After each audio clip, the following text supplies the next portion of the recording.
أعوذ بالله من الشيطان الرجيم.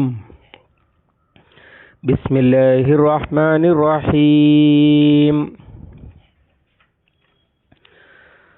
فإن تولوا فقل آذنتكم على سواء وإن أدري أقريب أم بعيد ما توعدون.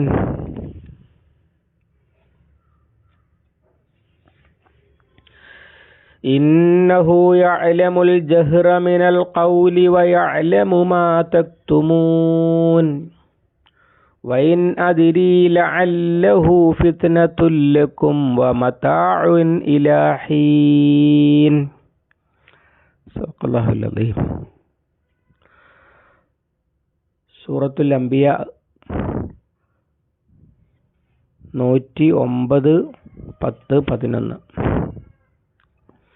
ഫഇൻ തവല്ലൗ, എന്നിട്ട് അവർ പിന്തിരിയുകയാണെങ്കിൽ, ഫഖുൽ, നബി അപ്പോൾ താങ്കൾ പറയുക, ആദൻതുക്കും, ഞാൻ നിങ്ങളെ അറിയിച്ചിരിക്കുന്നു, അലാ സവാഇൻ, തുല്യമായി അല്ലെങ്കിൽ പരക്കെ,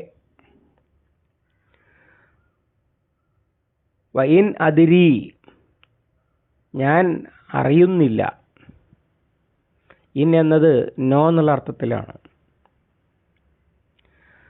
അഖരീബുൻ, അടുത്താണോ, അം ബഈദുൻ, അല്ലെങ്കിൽ വിദൂരമാണോ, മാ തുഅദൂൻ, നിങ്ങൾ താക്കീത് നൽകപ്പെടുന്നത്. ഇന്നഹു, നിശ്ചയം അവൻ, യഅലമു, അറിയുന്നു, അൽ ജഹ്റ, പരസ്യമായത്, മിനൽ ഖൗലി, സംസാരത്തിൽ, വയഅലമു, അവൻ അറിയുന്നു, മാ തക്തുമൂൻ, നിങ്ങൾ മറച്ചുവെക്കുന്നതും. വഇൻ അദ്രി, ഞാൻ അറിയുന്നില്ല, ലഅല്ലഹു ഫിത്നത്തുൻ ലക്കും, ലഅല്ലഹു, അത് ആയേക്കാം, ഫിത്നത്തുൻ, പരീക്ഷണം, ലക്കും, നിങ്ങൾക്ക്, വ മതാഉൻ, ജീവിത വിഭവവുമാകാം, ഇലാഹീൻ, നിശ്ചിത കാലത്തേക്ക്. കഴിഞ്ഞ ആയത്തിൽ എനിക്ക് ഏകനായ നിങ്ങളുടെ ഇലാഹ് ഏക ഇലാഹാണ് എന്ന് മാത്രമാണെന്ന് വഹീ കിട്ടുക മാത്രമാണ് ചെയ്തിട്ടുള്ളത് എന്ന് പറഞ്ഞല്ലോ. അഥവാ സ്വന്തമായി പറഞ്ഞതല്ല, വഹീ കിട്ടിയതാണ് ഞാൻ പറഞ്ഞിട്ടുള്ളത് എന്ന് അവരോട് പറഞ്ഞേക്കൂ എന്നാണ് പറഞ്ഞത്. അങ്ങനെ പറഞ്ഞിട്ട് അവർ അംഗീകരിക്കാതെ പിന്തിരിഞ്ഞു പോകുകയാണെങ്കിൽ, അതാണ് ഫഇൻ തവല്ലൗ. അങ്ങനെയാണെങ്കിൽ അവരോട് പറയാനുള്ള ഒരു കാര്യമുണ്ട്. ഫഖുൽ ആദൻതുക്കും അലാ സവാഇൻ. ആദന എന്ന് പറഞ്ഞാൽ മുഅദ്ദിന്, ബാങ്ക് വിളിക്കുന്നവൻ, അദാന്, ബാങ്ക്, അല്ലെങ്കിൽ വിളംബരം എന്നൊക്കെയാണല്ലോ അർത്ഥം.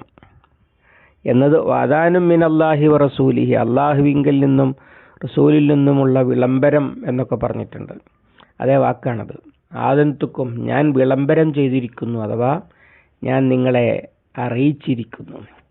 അലാ സവാഇൻ എന്ന് പറഞ്ഞാൽ വാക്കിൻ്റെ നേരെ അർത്ഥം നിരപ്പായിട്ട് എന്നാണ്, അഥവാ തുല്യമായിട്ട്. അഥവാ ആണെന്നോ പെണ്ണെന്നോ, മുതിർന്നവരെന്നോ ചെറിയവരെന്നോ, ഒറ്റക്കെന്നോ കൂട്ടായിട്ടെന്നോ, സമ്പന്നരെന്നോ നേതാക്കളെന്നോ പാവപ്പെട്ടവരെന്നോ ഉള്ള യാതൊരുവിധ വിവേചനങ്ങളുമില്ലാതെ എല്ലാവരോടുമായിട്ട് പറഞ്ഞിട്ടുണ്ട്, ഒരുപോലെ, എല്ലാവരോടും ഒരുപോലെ അറിയിച്ചിട്ടുണ്ട്. അതാണ് സവാ. സവാ എന്ന് പറഞ്ഞാൽ സമം എന്നാണല്ലോ വാക്കിൻ്റെ അർത്ഥം. നൂഹ് അലൈഹിസ്സലാം അള്ളാഹുവിനോട് പരിഭവം പറയുന്ന കൂട്ടത്തിലുണ്ടല്ലോ, ഇന്നി ദഅവ്തു ഖൗമി ലൈലൻ വനഹാറ വഅസ്റർതു ലഹും ഇസ്റാറ വഅലൻതു ലഹും വഅസ്റർതു ലഹും ഇസ്റാറ എന്നൊക്കെ പറഞ്ഞിട്ട് ഞാൻ അവരെ പരസ്യമായി വിളിച്ചു, രഹസ്യമായി വിളിച്ചു, ഒറ്റക്ക് വിളിച്ചു, കൂട്ടായിട്ട് വിളിച്ചു, അതുപോലെ രാത്രി വിളിച്ചു, പകല് വിളിച്ചു. ഇങ്ങനെ ഈ സന്ദേശം എന്നിൽ നിന്ന് കേൾക്കാത്ത ആരുമില്ല. എല്ലാവരെയും ഞാൻ ഒരുപോലെ ഇത് കേൾപ്പിച്ചിട്ടുണ്ട്. എന്ത്? ലാ ഇലാഹ ഇന്നമാ ഇലാഹുക്കും ഇലാഹും വാഹിദ്. നിങ്ങളുടെ ദൈവം ഏകനായ ദൈവമാകുന്നു. അതുപോലെ നിങ്ങൾ അവനിലേക്ക് മടക്കപ്പെടുന്നവരാകുന്നു എന്നുള്ള ദീനിൻ്റെ അടിത്തറയൊക്കെ നിങ്ങളെ അറിയിച്ചിട്ടുണ്ട് എന്നാണ് പറഞ്ഞതിൻ്റെ അർത്ഥം. പിന്നെ അതിലുള്ളൊരു താക്കീതുണ്ട്. ഒന്ന്, അള്ളാഹുവിൻ്റെ ശിക്ഷ. ഇന്നി അഖാഫു അലൈക്കും അദാബ യൗമിൻ അലീം എന്നൊക്കെ പറഞ്ഞിട്ടുണ്ട്. നിങ്ങളുടെ കാര്യത്തിൽ അള്ളാഹുവിൻ്റെ ശിക്ഷ ഭയപ്പെടുന്നു. ഇവിടെ പറഞ്ഞത് അല്ലേ, ഇന്ന ഫീ ഹാദാ ല ബലാഗൻ ലിഖൗമിൻ ആബിദീൻ. ഇത് ബലാഗ് ആണ്, എത്തിച്ചു കൊടുക്കുന്നതാണ് എന്ന് പറഞ്ഞിട്ടുണ്ട്. അതിൻ്റെ മുമ്പ് ആകാശം ചുരുട്ടും, എന്നിട്ട് നിങ്ങളെ ആദ്യം സൃഷ്ടിച്ചതുപോലെ തന്നെ ഇനിയും മടക്കും, അഥവാ പരലോകത്ത് ഒരുമിച്ച് കൂട്ടുമെന്ന് പറഞ്ഞിട്ടുണ്ട്. ഇങ്ങനെ അതുപോലെ നിങ്ങൾ ആരാധിക്കുന്ന ദൈവങ്ങളും ഒക്കെ നരകത്തിലെ വിറകായിരിക്കും. ഇങ്ങനെ പരലോകത്തെക്കുറിച്ചും അതുപോലെ അള്ളാഹുവിൻ്റെ ശിക്ഷയെക്കുറിച്ചും ഒക്കെയുള്ള താക്കീതുകൾ വന്നു കഴിഞ്ഞിട്ടുണ്ട്. ആ താക്കീത് കിട്ടിയ നബിമാരുടെ സമൂഹങ്ങളുടെ പ്രതികരണങ്ങളും എന്നിട്ട് അവർക്ക് സംഭവിച്ചതും അതൊക്കെ ചരിത്രപരമായ ഉദാഹരണങ്ങൾ സഹിതം വ്യക്തമാക്കിയിട്ടുമുണ്ട്. അങ്ങനെ അതിലൊക്കെ വ്യക്തമാക്കി താക്കീത് നൽകുന്ന ആ സംഭവം, ഒന്നുകിൽ നിങ്ങളുടെ മരണം, അല്ലെങ്കിൽ അള്ളാഹുവിൻ്റെ ശിക്ഷ, അല്ലെങ്കിൽ പരലോകം, ഏതായാലും ശരി, അതൊന്നും എനിക്കറിയില്ല അടുത്ത് തന്നെ ഉണ്ടാകുമോ അതല്ല കുറെ കഴിഞ്ഞിട്ടാണോ ഉണ്ടാകുക എന്ന് എനിക്കറിയില്ല, ഞാനതറിയുന്ന ആളല്ല എന്നർത്ഥം. അവരിടക്ക് ചോദിക്കാറുണ്ടായിരുന്ന ചോദ്യമാണ്, മതാ ഹാദൽ ഫത്ഹു ഇൻ കുന്തും സാദിഖീൻ. നിങ്ങൾ ഈ പറയുന്ന ഫത്ഹ് എപ്പോഴാണ്, നിങ്ങൾ സത്യസന്ധരാണെങ്കിൽ എന്നൊക്കെ. അങ്ങനെയൊക്കെയുള്ള ചോദ്യങ്ങളുടെ പശ്ചാത്തലത്തിലുള്ള പ്രതികരണമാണ്. നിങ്ങൾ ചോദിക്കുന്നത് എന്നാണ് എന്ന് എനിക്കറിഞ്ഞുകൂടാ. അതുപോലെ വന്തളിറു ഇന്നി മഴക്കും മുന്തളിറൂൻ, നിങ്ങൾ കാത്തിരുന്നു കൊള്ളൂ, ഞാനും നിങ്ങളോടൊപ്പം കാത്തിരിക്കുന്നവനാണ്. അമലു അല മക്കാനത്തിക്കും ഇന്നി ആമിലുൻ, നിങ്ങൾ നിങ്ങളുടെ നിലപാടനുസരിച്ച് പ്രവർത്തിച്ചു കൊള്ളൂ, ഞാനും പ്രവർത്തിക്കുന്നവനാണ് എന്നൊക്കെ പലതവണ വ്യക്തമാക്കിയതുപോലെ ഇവിടെയും പറയുകയാണ്. ഈ താക്കീത് ചെയ്യപ്പെടുന്നത് അടുത്തുണ്ടാകുമോ അതല്ല കുറേ കഴിഞ്ഞിട്ടാകുമോ അതൊന്നും എനിക്കറിഞ്ഞുകൂടാ. എനിക്ക് വഹി കിട്ടിയത് ഞാൻ എല്ലാവർക്കും ഒരുപോലെ യാതൊരുവിധ വിവേചനങ്ങളുമില്ലാതെ എത്തിച്ചു തന്നിട്ടുണ്ട്. പിന്നെ നിങ്ങളുടെ മനസ്സിലെ പ്രതികരണങ്ങൾ, അതാണ് പിന്നെ പറയുന്നത്. സംഗതി സത്യം തന്നെയാണ്, പക്ഷേ ഇത് അംഗീകരിച്ചാൽ എൻ്റെ സ്ഥാനം പോകും എന്ന് പറയുന്ന ആളുകളുണ്ട്. സത്യമല്ലാത്തത് കൊണ്ടല്ല, അവനായതുകൊണ്ടാണ് ഞാൻ അംഗീകരിക്കാത്തത്, ഇങ്ങനെ പറയുന്ന ആളുകളുണ്ട്. ഇങ്ങനെ മനസ്സിൽ പരസ്യമായിട്ട് നേരെ തിരിച്ച് ഇതൊന്നും സത്യമല്ല എന്നോ, അല്ലെങ്കിൽ ഞങ്ങൾ പറയുന്നത് പോലെ ഒരു ആയത്ത് അവനെ ഇങ്ങോട്ട് കൊണ്ടുവരട്ടെ എന്നോ ഇങ്ങനെയൊക്കെ പറഞ്ഞ് എതിർക്കുന്ന ആളുകളുണ്ട്. അങ്ങനെ രഹസ്യമായിട്ട് പലതും പരസ്യമായിട്ട് വേറെ പലതും പറയുന്ന ആളുകളുണ്ട്. അവർക്കുള്ളിൽ തന്നെ ചർച്ചയുണ്ടായിരുന്നതാണ്, എതിരാളികൾക്കുള്ളിൽ തന്നെ. ഇവനെ കവി എന്ന് നമ്മളെങ്ങനെ പറയും? കവി ഇതേ ആളുകൾക്ക് അറിയാമല്ലോ. ഭ്രാന്തൻ എന്ന് എങ്ങനെ പറയും? ഭ്രാന്തനെ ആളുകൾക്ക് കണ്ടാൽ മനസ്സിലാകുമല്ലോ.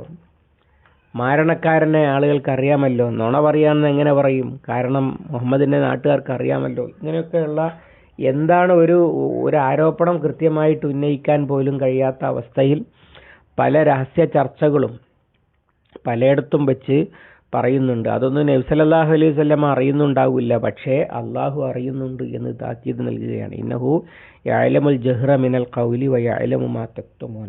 നിങ്ങൾ ഉറക്കെ പറയുന്നതും മെല്ലെ പറയുന്നതുമൊക്കെ അള്ളാഹു തആല അറിയുന്നുണ്ട്. അത് അവർ അംഗീകരിക്കുന്ന ഒരു കാര്യമാണ്. എന്തും ദൈവം അറിയും, അള്ളാഹു അറിയും എന്ന കാര്യത്തിൽ അവർക്ക് തർക്കമില്ല. വൈൻ അദ്രീ ലഅല്ലഹു ഫിത്നത്തുൽ ലക്കും വമതാഉൻ ഇലാഹിൻ. അതുപോലെ തന്നെ എനിക്കറിഞ്ഞുകൂടാ ഇത് നിങ്ങൾക്ക് ഗുണത്തിനാണോ ദോഷത്തിനാണോ എന്നാണ് ഉദ്ദേശം.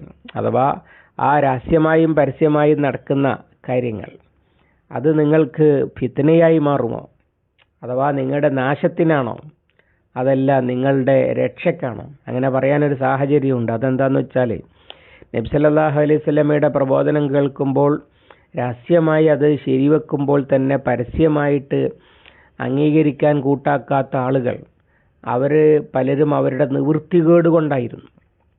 ഒരവസരം കിട്ടിയാൽ മാറാമായിരുന്നു എന്ന് ചിന്തിക്കുന്നവരും പറയുന്നവരും അവരുടെ ഉള്ളിലുണ്ടായിരുന്നു. എതിർപ്പ് ഭയന്നിട്ട് അംഗീകരിക്കാതിരിക്കുന്നവർ, അതുപോലെ തന്നെ ദുഷ്ട താല്പര്യങ്ങളുടെ പേരിൽ അംഗീകരിക്കാതിരിക്കുന്നവരും. അതൊക്കെ എങ്ങനെയാണ് വന്നു ചേരുക? അതിന് പിന്നെ എന്താണ് സാഹചര്യം ഉണ്ടാക്കുക? അത് അങ്ങനെ കാത്തിരിക്കുന്നത് ഗുണമാണോ ചെയ്യുക, ദോഷമാണോ ചെയ്യുക? ഇതൊന്നും എനിക്കറിഞ്ഞുകൂടാ എന്നും അവരോട് പറഞ്ഞേക്കൂ എന്നാണ് മുകളിൽ പറഞ്ഞിട്ടുള്ള ഫഖുൽ എന്നതിൻ്റെ ബാക്കിയാണ് ഈ പറയുന്നതൊക്കെ. അത് ഗുണമാണോ ദോഷമാണോ എന്ന് എനിക്കറിഞ്ഞുകൂടാ, ഞാൻ എൻ്റെ പണിയെടുത്തിരിക്കുന്നു എന്ന് പറയാനാണ് റസൂൽ സല്ലല്ലാഹു അലൈഹി വസല്ലമയോട് അല്ലാഹു തആല കൽപ്പിക്കുന്നത്. അല്ലാഹു അവൻ്റെ കലാം ശരിയായി പഠിക്കുവാനും പാഠങ്ങൾ ഉൾക്കൊള്ളുവാനും ജീവിതത്തിൽ പകർത്തുവാനും സമൂഹത്തിൽ പടർത്തുവാനും നമുക്ക് തൗഫീഖ് നൽകി അനുഗ്രഹിക്കുമാറാവട്ടെ. اللهم علمنا ما ينفعنا وانفعنا بما علمتنا ربنا زدنا علما وفهما ودقة ونظرا اللهم اجعل القرآن ربيع قلوبنا ونور صدورنا وجلاء حزننا وذهاب همنا وغمنا ربنا تقبل منا إنك أنت السميع العليم وتب علينا إنك أنت التواب الرحيم واغفر لنا يا غافر المذنبين وصلى الله على محمد وعلى آله وصحبه وسلم ومن تبعهم بإحسان إلى يوم الدين والحمد لله رب العالمين.